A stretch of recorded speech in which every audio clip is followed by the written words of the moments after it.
예수님께서는 안식 후 첫날에, 지금 말로 하면 주일날이죠. 주일날에 예루살렘 성에 나귀를 타고 입성하셨습니다.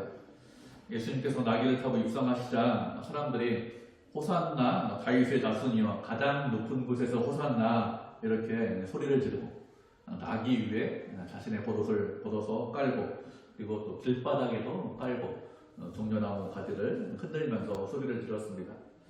이렇게 사람들이 자신의 옷을 나귀에도 깔고 길바닥에도 깐 것은 왕이 나귀를 타고 성에 입성하시는 것이기 때문에 이렇게 바닥에 옷을 깐 것이죠. 이렇게 예수님께서는 나귀를 타고 예루살렘 성에 입성하시면서 성 가까이 오시자 성을 보시고 오셨습니다.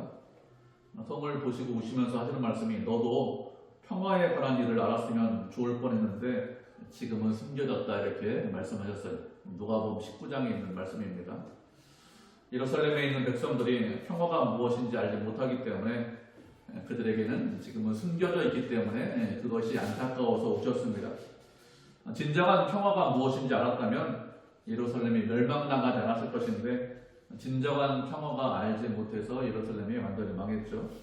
진정한 평화의 왕이신 예수님께서 그들을 불쌍히 여기신 것입니다. 그래서 성 가까이 나귀 타고 입성하시면서 그렇게 성을 보시고 오신 것이죠. 그리고 성 안에 들어오셔서 하신 일이 무엇인가 하면 마가복음에 보니까 예루살렘 성전에 들어오셔서 성전 안에 있는 모든 것들을 다 둘러보셨다 이렇게 말씀하고 있습니다. 둘러보셨다는 것은 관광하기 위해서 우리가 뭐 성이 있으니까 보려고 이렇게 보셨다 이런 의미는 아닙니다. 둘러보셨다는 것은 자세히 살펴보셨다 이런 뜻입니다.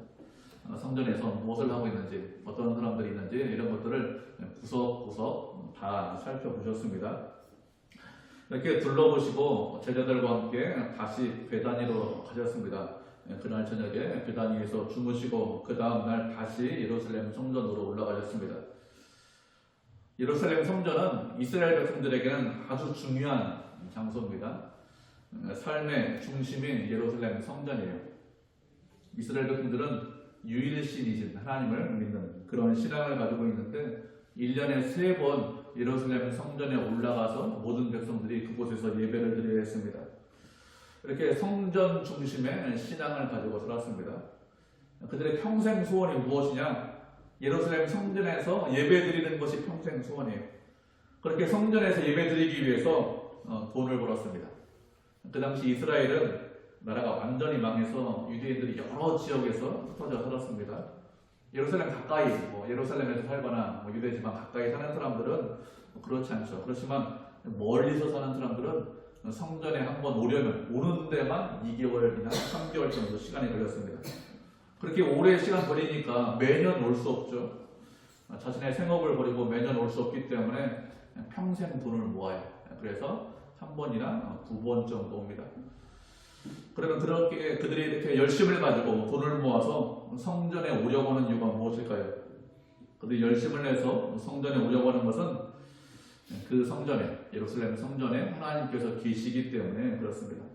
하나님께서 계신 곳에서 아주 가까운 곳에서 그분을 예배하고 찬양하고 기도하기 위해서 이렇게 했습니다. 하나님께서 계신 곳에서 평생 예배 드리는 것, 그 성전에서 평생 주님과 함께하는 것, 그것이 소원입니다. 그렇게 이스라엘 백성들에게 예루살렘 성전은 그들의 삶에서 뗄래야 뗄 수 없는 그런 장소가 예루살렘 성전입니다. 예수님께서는 6월절 때 예루살렘 성전에 올라가셔서 성전 구석구석을 다 둘러보셨습니다. 그런데 예수님이 본 성전은 당신이 기대하고 그리던 그런 모습이 아니었죠. 성전에서 하나님께 예배드리고 찬송하고 기도해야 되는데 그렇게 하지 않았습니다. 성전 안에 들어가자 돈을 바꾸는 사람들과 비둘기 파는 사람들이 그곳에 있었습니다. 예수님께서 들어가신 성전은 어디를 말하는가 하면 이방인의 뜰을 말합니다. 성전은 크게 두 부분으로 나눌 수 있습니다. 제사를 드릴 수 있는 이 좁은 의미의 성전과 일반 사람들이 출입이 가능한 넓은 의미의 성전 이렇게 두 부분으로 나눌 수 있습니다. 사람들이 돈을 바꾸고 비둘기를 매매하는 그런 성전은 넓은 의미의 성전이죠. 이곳은 하나님께 예배드리기 위해서 이방인들도 출입이 가능합니다. 그래서 이방인의 뜰이다 이렇게 불리는 곳이죠. 사람들이 이곳에서 이방인의 뜰에서 돈도 바꾸고 그리고 비둘기도 사고 팔았습니다. 그 당시 유대 땅에서 통용하던 돈은 여러 종류의 돈이 통용이 되었어요.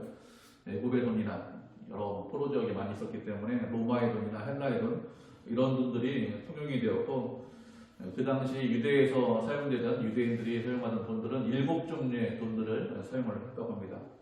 그런데 이런 동전에는 황제의 얼굴이 새겨져 있었습니다. 그런데 예루살렘 성전에서 헌금을 드릴 때는 이렇게 황제의 얼굴이 새겨져 있는 그런 돈은 헌금으로 사용하지 못했습니다. 그런 돈은 우상의 얼굴이 새겨져 있다고 해서 성전에서 헌금으로 아예 받지를 않았습니다. 성전에서 사용할 수 있는 동전은 어떤 동전인가 하면 이전부터 유대인들이 사용하던 이 전통 동전만 헌금으로 받았습니다. 그런데 이 전통 동전은 유대 동전은 많이 찍어내지 않았어요. 적은 양만 찍어내서 적은 양만 유통되었는데 이스라엘 사람들이 이런 유대 동전만 가지고 성전에서 사용했습니다. 이스라엘 백성들은 1년에 반세겔씩 성전세를 냈죠. 율법에 따라서 20살 이상 된 사람들이 다 성전세를 냈는데 반세겔씩 남자들은 다 성전세를 냈습니다. 예수님도 성전세를 내셨어요. 베드로에게 말씀하시기를 낚시에서 올라오는 첫 번째 물고기를 입을 열어보면 그 입에 한 세겔이 있을 것인데 그것으로 성전세를 내라 이렇게 말씀하셨습니다. 베드로하고 예수님 이렇게 두 사람의 성전세를 내셨죠. 성전세는 보통 언제 내느냐? 6월절 때 보통 성전세를 냅니다. 이스라엘 백성들이 6월절을 지키는데 6월절을 지키는 기간은 6월절 한 달 전부터 6월절 기간입니다.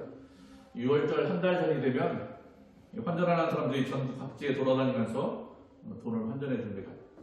예루살렘 성전에서 헌금할 때 유대 동전만 사용하기 때문에 상인들이 미리 환전을 해줍니다. 이런 환전 기간이 끝나면 환전 상인들은 더 이상 환전해 주지 않습니다. 성전 안에 있는 이방인의 뜰에서만 환전을 해주었습니다. 미리 환전하지 않고 나중에 환전하면 환전 수수료를 훨씬 더 많이 물어야 했습니다. 환전 상인들이 이방인의 뜰에서만 환전을 해주는 것은 대제사장의 무리들이 이곳에서 환전하는 것을 묵인해 주었기 때문에 이렇게 이방인의 뜰에서 환전할 수 있었습니다. 환전 상인들은 대제사장 일가에게 많은 권리금을 내고 성전 안에서 환전할 수 있는 그런 권리를 받고 허락을 받았습니다. 그 당시 대제사장은 안나스와 가야바 그 일가인데 수익을 위해서 성전에서 환전하는 것을 허용해 주었습니다. 그리고 이 이방인의 뜰에서는 동물을 파는 사람들도 있었습니다. 사람들이 동물을 파는 이유가 무엇인가 하면 그 당시 제사는 동물 제사를 드려야 하기 때문에 동물을 파는 것이죠. 이스라엘 백성들이 제사를 드릴 때는 아무 동물이나 가지고 제사를 드리지 못했습니다. 성전에서 제사를 드리기 위해서는 흠 없는 어린 양, 1년 된 어린 양이나 염소를 가지고 제사를 드려야 되는데 이런 동물을 멀리서 끌고 오는 것이 쉽지 않죠. 제물로 드리기 위해서는 흠이 없어야 됩니다. 그런데 동물을 끌고 오다가 다쳐요. 아니면 흠이 생깁니다. 그러면 이 동물을 처치하기가 매우 곤란합니다. 동물을 끌고는 길에서 잡아먹을 수도 없고 또 흠이 있는 동물 가지고 제사 드릴 수도 없겠죠. 일반 백성들이 그리고 흠 없는 동물을 가지고 와서도 성전에서 제사로 제물로 드리기 위해서는 검사를 받아야 했습니다. 정말로 이 동물이 흠이 있는지 없는지 검사를 받아야 하는데 동물이기 때문에 흠을 잡으려고 하면 얼마든지 흠을 잡을 수 있습니다. 귀가 좀 이상하네, 눈이 좀 이상하네. 백성들이 선별해 가지고 왔지만 흠을 검사한 사람이 흠이 있다고 하면 불합격 처리해버리면 그런 동물도 처치하기 상당히 곤란합니다. 하나님께 제사 드리는데 불합격받은 동물을 가지고 그 다음날 가지고 와서 또 검사받을 수 없죠. 그렇다고 계속해서 그 동물을 가지고 있을 수도 없고 다르게 처리할 수 있는 방법이 거의 없습니다. 그렇기 때문에 사람들이 흠도 없고 검사도 다 통과한 그런 동물을 예루살렘에서 사라 이렇게 했습니다. 검사를 마친 동물을 예루살렘에서 사는 것이 훨씬 더 비용이 적게 든다고 하면서 시험에 합격한 그런 동물을 사라고 했습니다. 그래서 사람들은 할 수 없이 그렇게 흠이 없고 검사도 풍부한 동물들을 예루살렘에서 사서 그것을 제물로 드렸습니다. 그런데 이 일도 대제사장 일가가 관여를 했습니다. 빌르기 같은 경우에는 동물이 좀 작죠. 그렇기 때문에 성전에서 직접 사고 팔았습니다. 다른 동물 같은 경우에는 영수증을 발행을 했습니다. 그러면 이 영수증을 받아가지고 동물을 파는 데 가서 영수증을 보여주면 그러면 흠없는 동물을 내어주었습니다. 대제사장의 아들들은 이 영수증에 숫자를 세고 있다가 양 한 마리, 염소 한 마리 얼마씩 돈을 받았습니다. 이렇게 성전 제사를 통해서 대제사장 일가가 막대한 이익을 챙겼습니다. 사람들은 어느 정도 이것을 알고 있었어요. 그렇지만 어떻게 하지 못했습니다. 사회 시스템이 그런 식으로 돌아가기 때문에 어떻게 하지 못하는 것이죠. 예수님께서 성전을 둘러보실 때 이렇게 부패하고 타락한 모든 것들을 다 보셨습니다. 그런데 처음부터 부패하고 타락한 것은 아니겠죠. 처음에는 사람들의 편의를 위해서 환전도 해주고 또 편의 때문에 동물도 사고 팔았습니다. 그런데 시간이 지나면서 이것이 돈이 되겠다 이렇게 생각을 한 것이죠. 그래서 대제사장 일가가 돈을 위해서 권력을 이용해서 돈을 벌었습니다. 예루살렘 성전 어떤 곳이죠? 예루살렘 성전은 하나님께서 그곳에 계시겠다 이렇게 말씀하신 장소입니다. 하나님께서 성전에 계시기 때문에 사람들이 그 성전에서 예배도 드리고 또 그 예배를 그곳에서 드리면 예배를 받으시고 기도하면 그 기도를 듣고 응답하신다 이렇게 분명히 말씀하셨습니다. 하나님께서는 모든 곳에 다 계십니다. 그렇지만 특별히 예루살렘 성전에도 계시겠다 이렇게 말씀하셨습니다. 그런데 지금 성전을 보면 하나님께서 계실 만한 그런 장소가 되었느냐면 그런 장소도 아니고 그런 상태도 아니라는 거예요. 성전에서 환전도 하고 동물을 매매하는 그런 장소가 되었습니다. 이렇게 되자 예수님께서 성전 안에서 매매하는 모든 사람들을 다 쫓아내셨습니다. 성전에서 환전하고 빚을 갚아내는 사람들의 의자를 책상을 다 둘러 엎으시고 말씀하시기를 내 집은 만민이 기도하는 집인데 너희가 강도의 소굴을 강도의 구려를 만들었다 이렇게 말씀하셨습니다. 성전은 만민이 기도하는 집입니다. 모든 사람들이 주님 앞에 나와서 기도하는 집이 성전인데 이 말씀은 이사야 56장에 있는 말씀을 인용하신 것입니다. 이사야 56장 7절에 보니까 이렇게 말씀하고 있습니다. 내가 곧 그들을 나의 성산으로 인도하여 기도하는 내 집에서 그들을 기쁘게 할 것이며 그들의 번제와 희생을 나의 제단에서 기꺼이 받게 되리니 이런 내 집은 만민이 기도하는 집이라 일컬음이 될 것입니다. 이렇게 말씀하셨습니다. 하나님께서 그들을 당신의 성산으로 거룩한 성으로 인도하셔서 그들을 기쁘게 하실 것이라고 했습니다. 그들을 기쁘게 하시는데 어떻게 기쁘게 하시느냐? 그들의 번제, 그들의 희생제사, 그들이 성전에서 그렇게 드릴 때 그것을 기꺼이 받으심으로, 그것을 기뻐하심으로 그들을 기쁘게 하실 것이다 이렇게 말씀하셨습니다.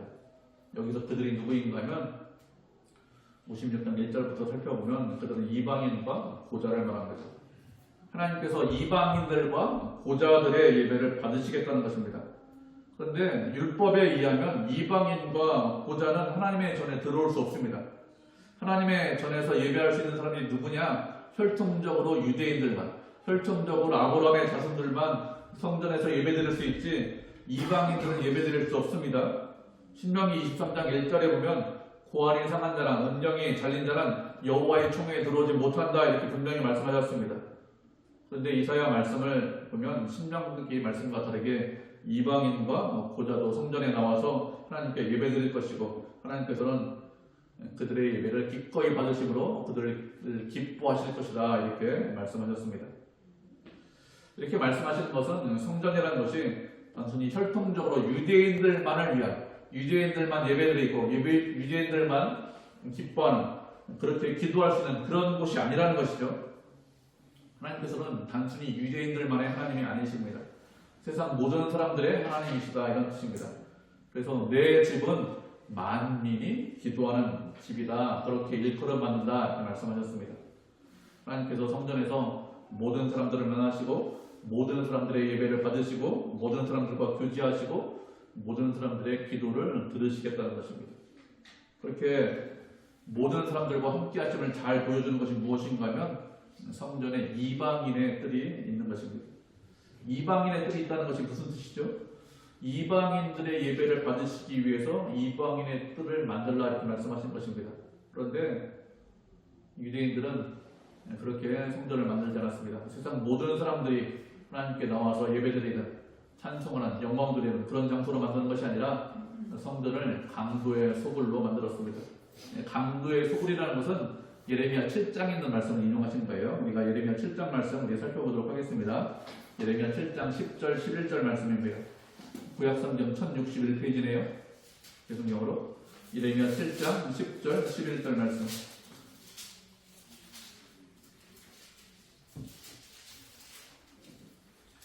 예레미야 7장 10절 11절 말씀입니다.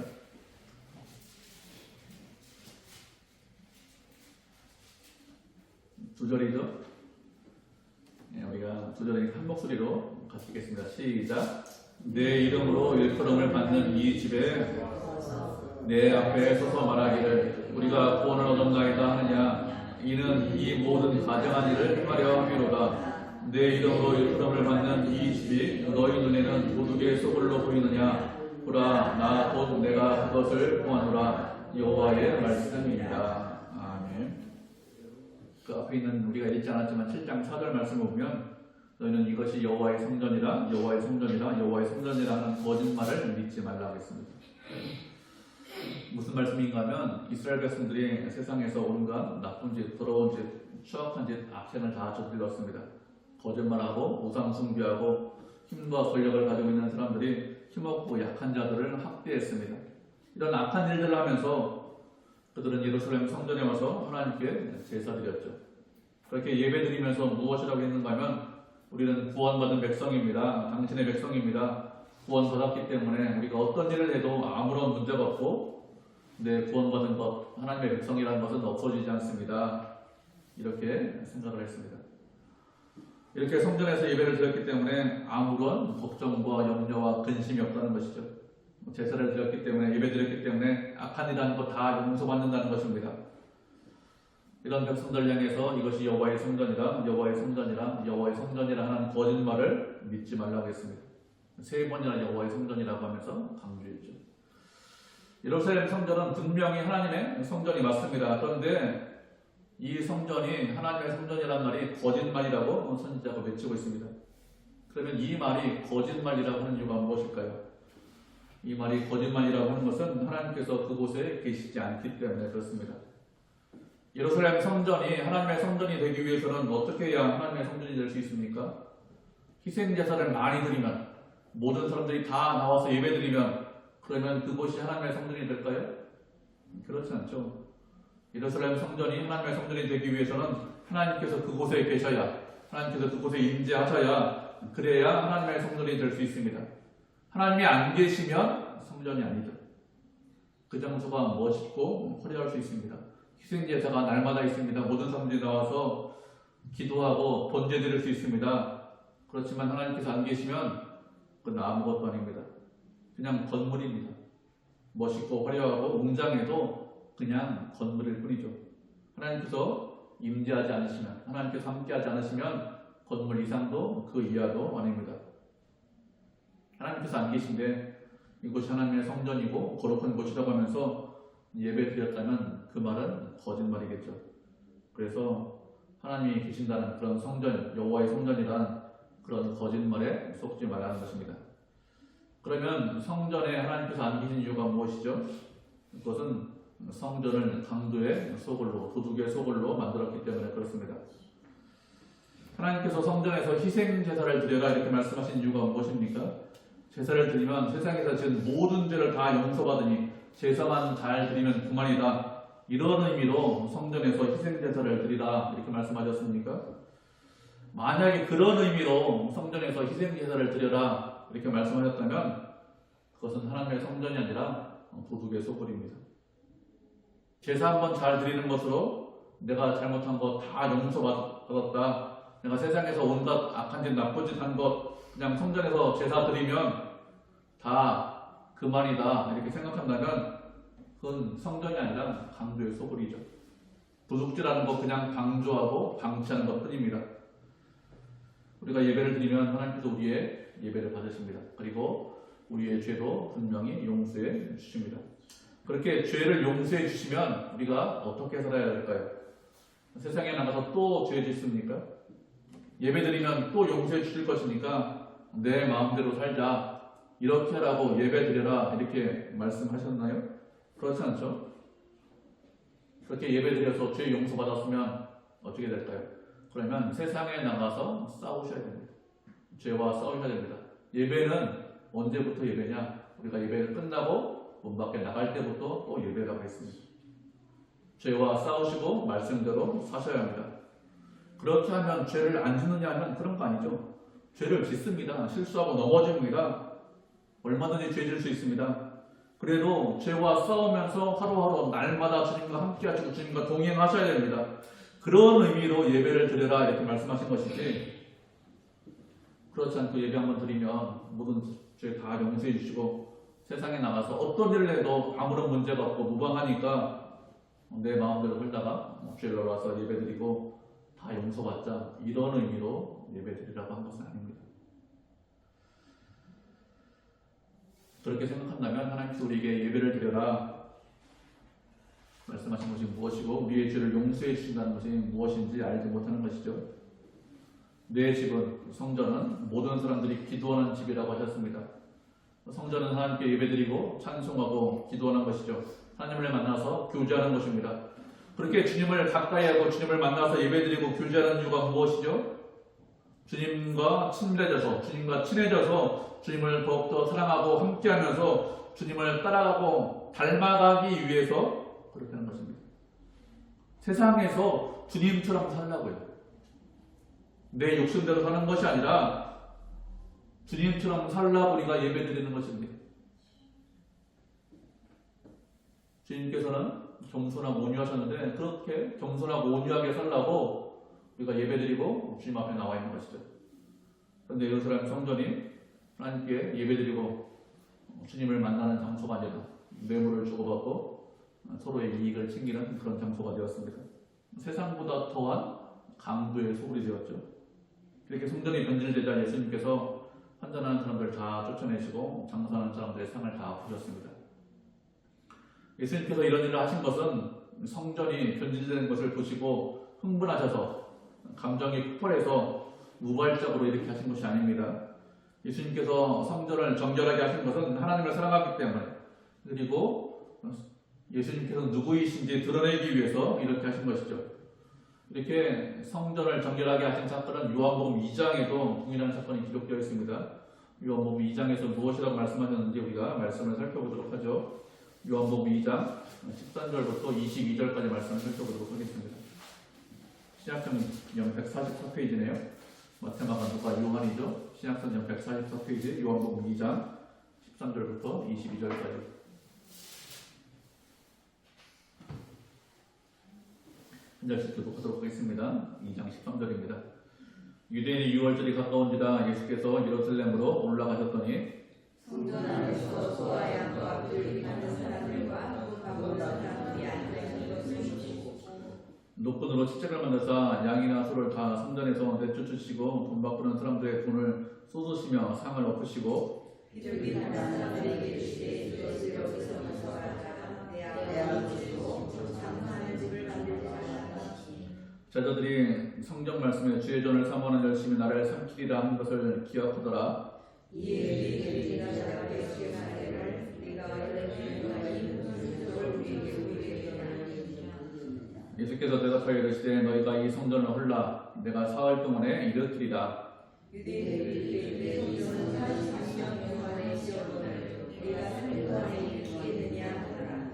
그러나 예수는 성전된 자기 육체를 가리켜 말씀하신 것이라. 혼자 어리석은 죄인들이 이 말씀하신 것을 기억하고 성경과 예수께서 하신 말씀을 믿었더라. 아멘.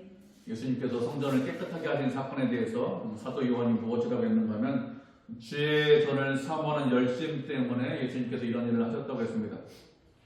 예수님께서 성전을 깨끗하게 하신 것은 성전을 강도의 소굴로 만들어서 감정이 상하셔서 흥분하셔서 이렇게 하신 것이 아니라 주의 전을 사모하는 열심 때문에 이렇게 하셨다고 했습니다. 주의 전을 사모해서 그것이 열심히 있어서 이렇게 하셨는데, 이것을 다른 말로 하면 하나님의 전을 본래의 모습으로 회복하기 위해서 이렇게 하셨다는 것입니다. 하나님의 전을 거룩한 장소로 만들고 기도하는 곳으로 만들고 하나님께 예배드리고 찬송하고 주님과 교제하는 그런 본래의 모습으로 회복하기 위해서 이렇게 하신 것이죠. 주님의 전을 사모하는 열심이 있기 때문에, 그 열심이 주님을 삼키셨기 때문에 이런 일을 하셨습니다. 예수님께서 원하시는 것은 성전이 회복되기를 원하십니다. 성전이 회복되어서 정상적으로 기능하기를 원하시죠.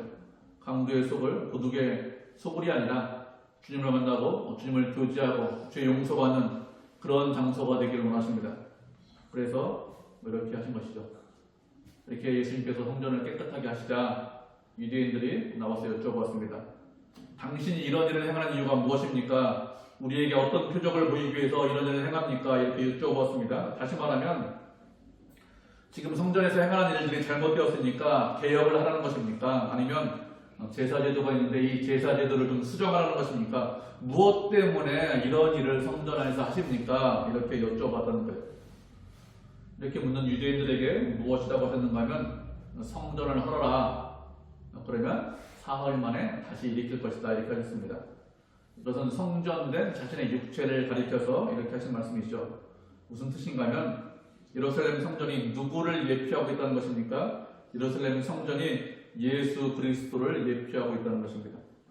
성전을 헐면 그러면 사흘 동안 다시 일으킨다고 하셨습니다. 예루살렘 성전을 헌다는 것은 무슨 뜻이냐? 제사 제도를 개혁하거나 아니면 부분적으로 수정해라 이런 뜻이 아니라는 것입니다. 지금 백성들이 운영하고 있는 이 성전 제사 제도를 완전히 없애라는 뜻입니다. 성전 제사 제도를 완전히 없애버리면, 성전을 없애버리면 예수님께서 사흘 동안 다시 세우시겠다는 것입니다. 성전에서 소잡고 양 잡고 비둘기 빨아서 비둘기 잡아서 피 뿌리는 그런 제사 제도가 아닌 다른 것으로 예수님께서 직접 성전을 세우시겠다는 뜻이죠. 성전은 예수님을 예표하고 있습니다. 구약시대 성전에서 피를 뿌려서 죄 용서받았습니다. 그리고 그 성전에서 하나님을 예배하고 찬송했습니다. 하나님을 만날 수 있는 유일한 장소가 성전이죠. 다른 곳에서 죄 용서받고 다른 곳에서 하나님과 함께하고 만날 수 있는 그런 장소가 있느냐 하면 그런 장소는 없습니다. 그렇기 때문에 절기 때마다 백성들이 올라와서 성전에서 예배드렸습니다. 죄 용서받아야 되고 그리고 하나님을 만나고 예배드리고 기도하고 찬송하기 위해서 성전에 올라왔죠. 지금까지는 그렇게 했지만 이제부터는 그렇지 않다는 거예요. 성전에서 동물의 피를 뿌려서 죄의 용서를 받을 수 있느냐 하면 그렇지 않다는 것입니다. 그리고 예루살렘 성전에서만 하나님을 만날 수 있느냐 하면 그것도 그렇지 않다는 것입니다. 하나님께서 계시겠다, 성전에 함께 하시겠다 이렇게 하면서 성전 제사제도를 주셨지만 사람들이 그것을 어떻게 했는가 하면 변절시켜버렸습니다. 강도의 소굴로 만들었고 성전이 아니라 그냥 장사라는 곳으로 만들어버렸습니다. 다시 말하면 이런 방법으로는 안 되는 것이죠. 동물을 아무리 많이 잡아서 피를 뿌려도 우상이 그려져 있지 않은 그런 유대인의 동전을 가지고 예물을 드려도 우리가 인간이 타락하고 부패한 것을 방지할 수 없다는 것입니다. 그 부패하고 타락한 것을 되돌릴 수 없다는 것입니다. 인간이 타락하고 부패하고 죄 때문에 썩었기 때문에 어떤 제도를 통해서 이렇게 썩어있는 죽은 인간을 되돌릴 수 없고 죄를 용서받을 수 없다는 것이죠. 어떤 제도나 형식을 통해서 죄를 용서받는 것이 아니라 성전인 예수 그리스도를 통해서만 죄를 용서받을 수 있고 성전인 예수님을 통해서만 하나님께 예배드리고 찬송할 수 있고 또 하나님을 만나고 교제할 수 있다는 것입니다. 이걸 말씀하기 위해서 성전을 깨끗하게 하신 거예요. 다른 것으로 할 수 없습니다. 오직 그리스도를 통해서만 이런 일을 할 수 있습니다. 그리스도를 통해서만 주님을 만날 수 있고 그리스도를 통해서만 하나님과 함께 할 수 있습니다. 다른 것으로 우리가 무엇으로 우리의 열심과 노력과 땀과 이런 것으로 하나님과 함께 할 수 있고 우리의 죄를 용서받을 수 있느냐? 그런 것이 없습니다. 그리스도를 통해서만 그렇게 할 수 있죠. 그렇기 때문에 우리가 어떻게 됩니까? 그리스도 안에 계셔야 됩니다. 그리스도 밖에 있는 것이 아니라 그리스도 안에 계시고 그리스도와 함께 계셔야 됩니다. 성전이 누구라고요? 예수님이시기 때문에 그렇습니다. 성전 안에 있어야 복을 받고 그리스도 안에 있어야 은혜와 사랑을 받을 수 있습니다. 그렇기 때문에 언제나 그리스도 안에 계셔야 됩니다. 예수님께서 당신이 성전이시다 이렇게 말씀하셨습니다. 그리고 하나님께서 우리에게 또 무엇이라고 말씀하셨을까요? 말씀 한 구절 살펴보도록 하겠습니다. 고린도전서 6장 19절 20절 말씀입니다. 신약성경 269페이지 고린도전서 6장 19절 20절입니다.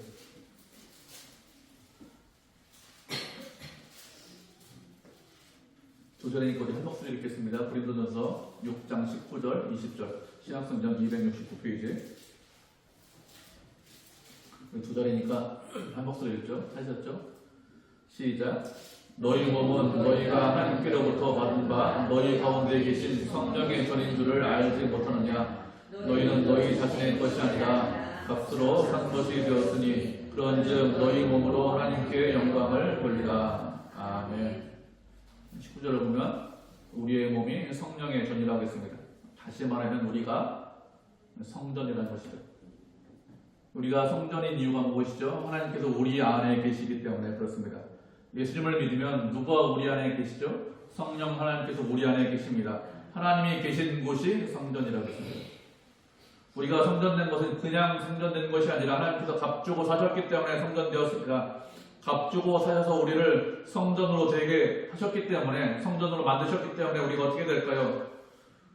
우리의 몸으로 하나님께 영광을 돌리라고 했습니다. 성전인 우리의 몸으로 하나님께 영광을 돌리셔야 합니다. 성전이 무엇을 하는 곳이죠? 하나님께 예배드리고 찬송하고 기도하고 하나님을 만나서 교제하고 함께하는 것, 그것이 성전이죠. 하나님께 영광을 돌리기 위해서 무엇을 해야 된다고요? 우리의 몸으로 이런 것들을 하셔야 됩니다. 주님께 예배드리고 찬송하고 주님과 교제하고 주님과 동행하는 것 무엇으로 하셔야 됩니까? 우리의 몸으로 하셔야 됩니다. 몸으로 내가 주님을 사랑합니다. 주님과 함께합니다. 주님과 동행합니다. 이것을 드러내셔야 됩니다. 그래서 우리에게 성전이다, 성령의 전이다 이렇게 말씀하신 것입니다. 그냥 말로만 주님 제가 사랑합니다 이렇게 하고 내 몸은 엉뚱한 데 가 있는 것이 아니라 우리의 몸으로 몸을 들여서 산 제사를 드리셔야 합니다. 그렇게 하라고 우리의 몸을 값주고 사셨습니다. 값주고 사셨다는 것은 우리 몸의 주인이 하나님께서 우리의 몸의 주인이라는 것이죠. 우리의 주인이 하나님이시기 때문에 우리가 어떻게 될까요? 주인을 위해서 사셔야 합니다. 나 자신의 평안과 나 자신의 기쁨과 나 자신의 이익을 위해서 시간과 열심을 내는 것이 아니라 하나님의 영광을 위해서 하나님의 뜻대로 살기 위해서 시간과 물질과 열심을 내셔야 합니다. 하나님께서 나의 주인이십니다. 그래서 내가 기뻐하고 내가 즐거워하는 일을 하시는 것이 아니라 주인이 기뻐하고 주인이 즐거워하는 일을 그런 것들을 우리의 몸으로 하셔야 됩니다. 그게 하나님께서 우리에게 원하시는 거예요. 성전은 예수님께서 성전이라고 하셨습니다. 그렇기 때문에 우리는 언제나 그리스도 안에 계셔야 합니다. 그리스도 안에 있어야 주님과 함께 할 수 있고 하나님을 만나고 하나님과 동행할 수 있습니다. 그리고 우리도 성전이라고 했습니다. 우리가 성전이기 때문에 우리의 몸으로 하나님께 영광을 돌리셔야 합니다. 2025년도 시작한 지 벌써 3개월이 지났습니다. 3월 마지막 주입니다. 1분기가 끝났어요. 시간이 살같이 빠르게 지납니다.